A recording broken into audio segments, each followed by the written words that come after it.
buttons open, short tweed skirt hiked up to her waist, sheer black lace stockings, stilettos climb the walls. She can't get Mickey Rourke out of her mind. Finally, she gives in. Do you think we'll ever stop pretending? This is not easy for me. I am reluctant as I am fascinated. Literary auditory voyeurism works for me.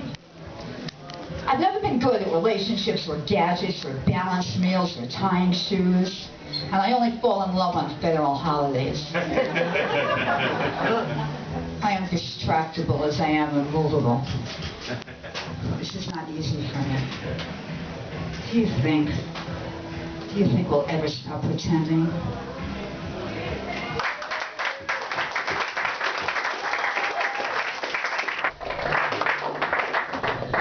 This is called Into the Zone. Into a train bus ride. Twilight Zone episodes unfold. Broad Sterling reports the weather as beaches burn and we explode without ozone, without love, without a touch of truth in big hands and loud voices. Loud voices seldom heard behind a wire.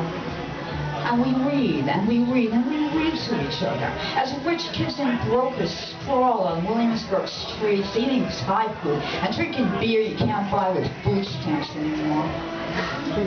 The adobo is gone, exiled from the waterfront. One poet stands on the dock reciting his obituary, feeds it to the predators, dies alone at night, but always wakes up the next day.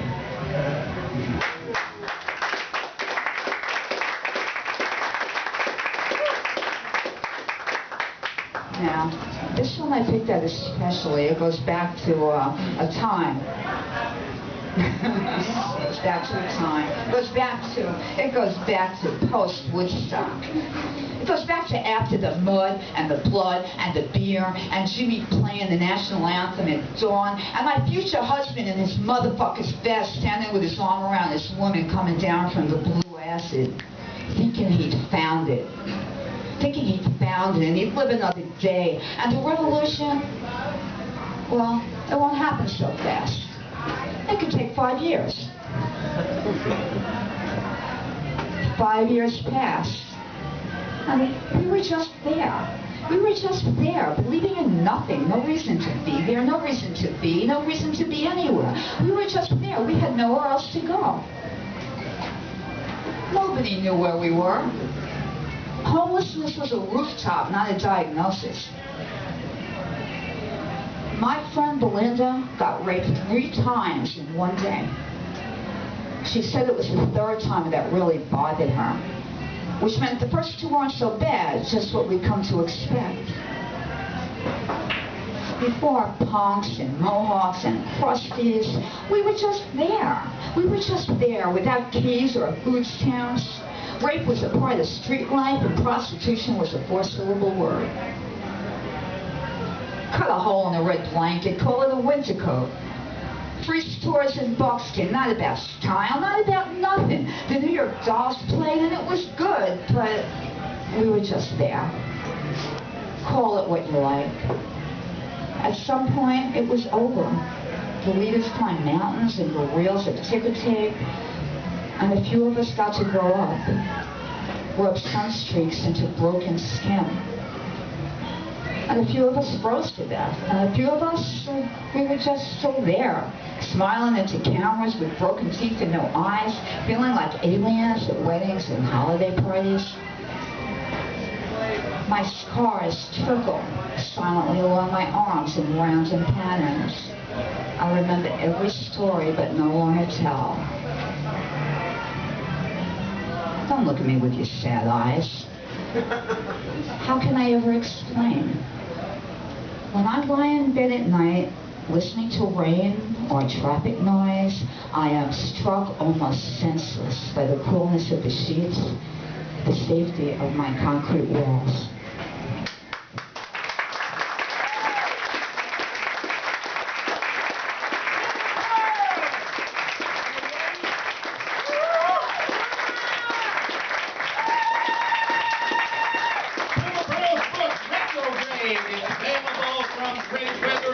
area in the back of the room. Thank you, Puma. Now I would like to ask to come to the stage the Carlo Ditta Trio that's a quartet tonight. All the way from New Orleans, Louisiana, it's Carlo Ditta.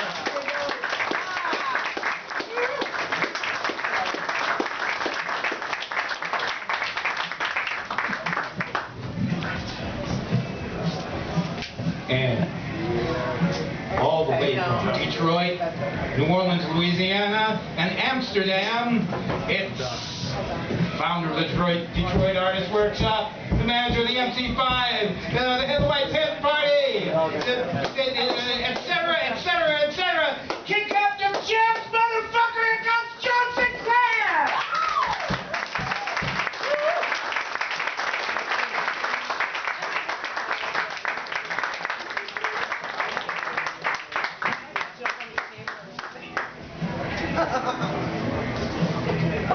We're going to do a couple of numbers before we bring John up. Oh, I'm sorry! Can y'all hear me? Yeah. As well, the next guitar go a little flat.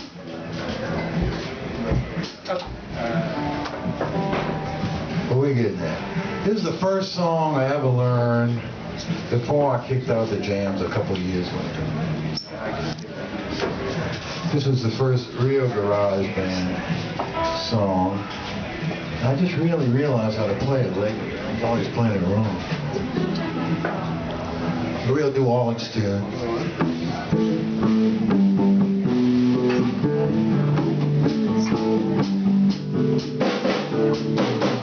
Went to a fortune teller.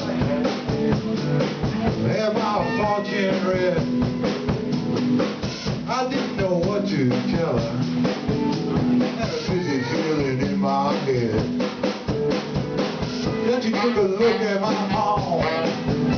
Said, Sonny, you feel kind of warm. She looked into a crystal ball and said,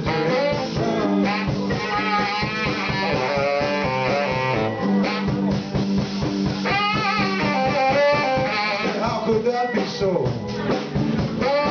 With other chicks I know. He said when the next one arrives, you'll be looking into her eyes. Oh,